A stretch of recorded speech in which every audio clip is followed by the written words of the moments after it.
Was Mary a perpetual virgin?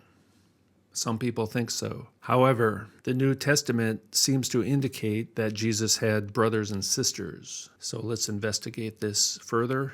Matthew 12. Behold, your mother and your brothers are standing outside seeking to speak to you. But Jesus answered, Who is my mother and who are my brothers? And stretching out his hand toward his disciples, he said, Behold, my mother and my brothers. For whoever does the will of my Father who is in heaven, he is my brother and sister and mother.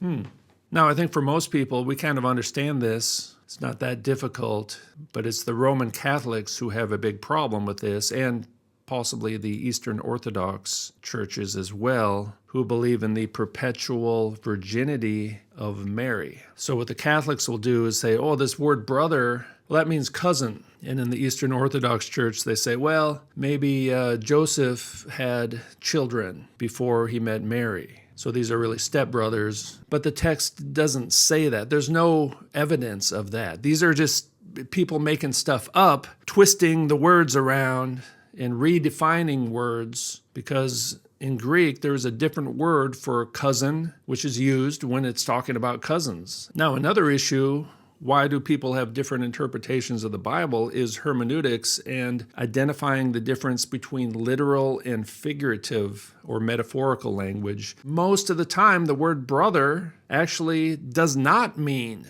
blood brother. Only a few times does it mean blood brother, and that's why context is critical. So we have a blood brother right here, and now we have, in contrast to that, and even more important, we have a spiritual brother. Whoever does the will of my Father who is in heaven, that's my real brother and sister and mother. That's my real family. This is the new covenant community. This is what God wanted for people all along. But you can see there's a contrast, which means this must be the blood brother right here. Matthew 4.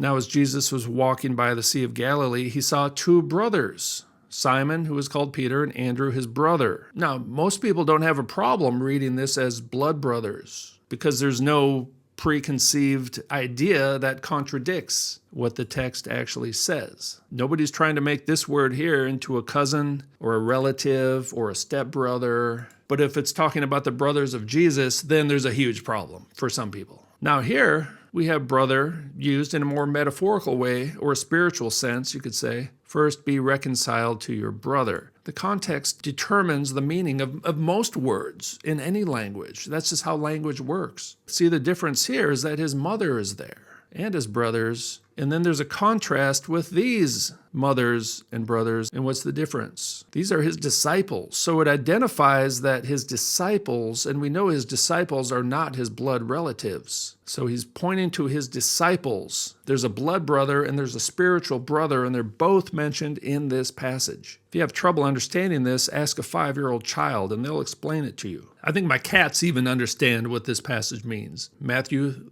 13. Is not this the carpenter's son? Is not his mother called Mary, and his brothers, James and Joseph and Simon and Judas? Now this is Jude. His real name is actually Judas, and James is actually Jacob. So James wrote a book in the Bible, and so did Jude. The carpenter, that's the father, and we got the mother, we got brothers, and then we got sisters, if that's not enough. These are half-brothers, okay? So yeah, we know that. Half-brothers, half-sisters. So again, if you're Catholic or Orthodox, you're going to say, well, it means relative, it means cousin, it means stepbrother, whatever. You're going to start making stuff up, all right? Because your whole religion crumbles upon these passages. If Jesus had brothers and sisters, you're finished. It's all over. 4 brothers named and at least 2 sisters. There's 6 siblings. Mary must have knew Joseph at least 6 times, probably more than that. That's kind of what married people do. Was Joseph also a perpetual virgin? Some people think so, actually. Jerome thought that Joseph was also a perpetual virgin. After this, he went down to Capernaum, and he and his mother and his brothers and his disciples. There's a distinction between his blood brothers and his disciples. So his disciples are his spiritual brothers. But then you have these other brothers here, which would have to be the blood brothers. And there's his mother, who's his blood mother. John 7, his brothers said to him, "Leave here and go into Judea, so that your disciples also may see your works which you are doing." So again, we have the distinction between the brothers, the blood brothers, and these spiritual brothers who are called disciples. So these are not his disciples because these are the disciples. And it says here, not even his brothers, his blood brothers, were believing in him. Now they did after the resurrection. They believed in him after that. So here we have his blood brothers associated with his mother, distinct from the 11 apostles. And here, when it says the word brothers, they kind of define who it meant in distinction from these brothers, because these are associated with his mother. These are blood brothers. And here they kind of tell you who these brothers are. It's a crowd of about 120 people. So they explain it. So you know that there's a distinction. There's a difference between these brothers and these brothers. Galatians 1:19. But I did not see any other of the apostles except James, the Lord's brother. James is a blood brother, as we've seen already. This was a historically known fact, even outside of Christianity. Jude, a slave of Jesus Christ and brother of James. Jude and James are both brothers of Christ. So Jude is a brother of James, and James, we've already seen, James, the Lord's brother. Now, why don't they say Jude is a brother of Christ here as well? Well, they want to highlight the fact that he's a disciple of Christ now. He's always been a blood brother, and he was at one time kind of a non-believer. He did not follow Jesus originally, but after the resurrection, he did become a slave of Jesus Christ. So they want to highlight that he's writing as a slave of Jesus Christ and not just a blood brother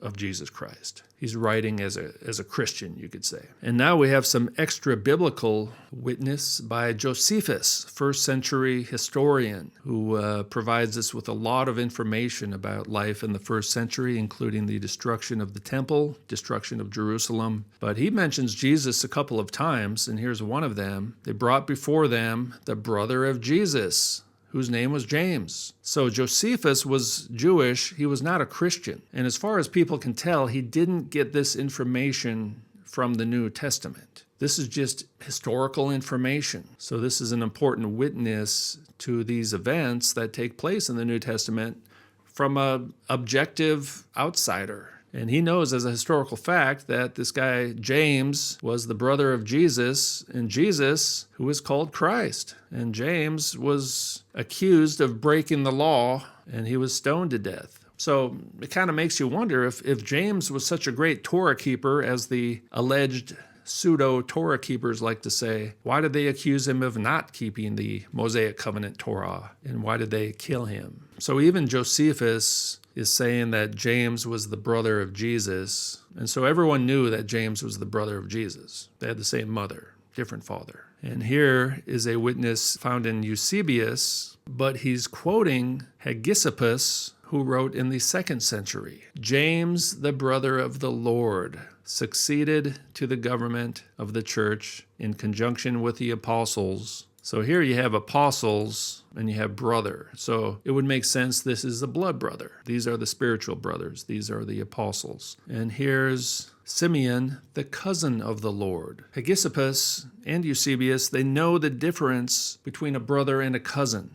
There's different words for these things. And here's the Lord's uncle, Clopas, who's the father of his cousin. That's how it works. These are relatives of Jesus, but James is a brother of Jesus. Mark, the cousin of Barnabas. Does anyone think, oh no, they must be really talking about brothers here? No, they're talking about cousins. So you can't say that a brother means cousin, because the word cousin means cousin. If someone says, I love God, and hates his brother, he is a liar. For the one who does not love his brother, whom he has seen, cannot love God, whom he has not seen. And this commandment we have from him, that the one who loves God should love his brother also. Again, talking about spiritual brothers, right? Not blood brothers. It's pretty obvious in the context. There's no mother mentioned. The issue is not the text itself. The real issue is the presuppositions that we're bringing to the text. And it's those presuppositions that are usually the root cause of different interpretations of the Bible. It's cognitive dissonance. They can't see what the Bible says, and they don't really care at the end of the day because their presuppositions are more important than what the Bible actually says. What do you guys think? Was Mary a perpetual virgin, or did she give birth to at least 6 other children after Jesus? Maybe she used IVF.